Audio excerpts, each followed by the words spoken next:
Nous allons continuer notre code avec la fonction débugger. Pour activer le mode débugage, nous devons cliquer ici. Vous voyez qu'à ce niveau, il y a ce point qui apparaît, un point rouge.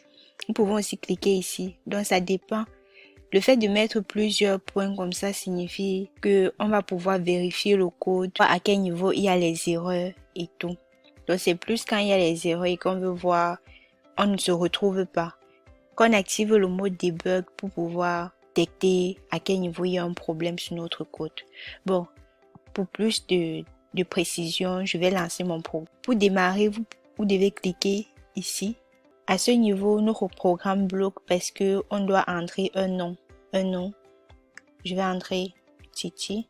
À ce niveau, une autre fenêtre s'ouvre pour nous montrer que nous avons bien entré le nom Titi qui est une chaîne de caractères et nous sommes sur cette fonction-ci.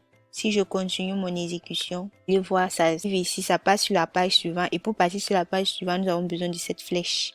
Ça nous dit ici que âge est initialisé à 0 et à 0.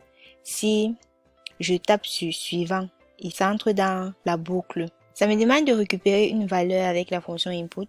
Je vais cliquer sur suivant et ça me demande l'âge. Déjà qu'on clique sur suivant, vous constatez qu'il n'y a plus d'écriture simplement parce que je dois entrer un élément de récupération qu'il faut entrer.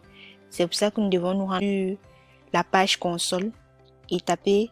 Je vais d'abord mettre le cas d'erreur, n'importe quoi. Et je mets entrée. Si on passe sur débugger, clique ici. On voit qu'à ce niveau, l'élément entrée est une chaîne de caractères et on ne peut pas convertir. Je continue, ça entre ici.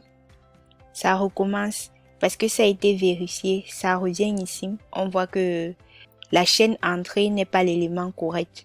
Du coup, ça revient à cette condition. Je vais taper sur suivant. Ça entre, ça me demande l'élément. Il faut aller sur console pour voir. Vous voyez? Et je clique ici. Ça recommence dans la fonction. Ça demande quel est ton âge. Je mets 23. Je tape. Ça continue. Partir sur debug. Et ça arrive à ce niveau. Ça arrive à ce niveau parce que la condition ci a été validée. Donc si celle-ci n'avait pas été validée, ça devait mettre le cas d'erreur et recommencer à boucler. Et après, si on repasse sur notre console, on va voir que le programme s'est exécuté normalement.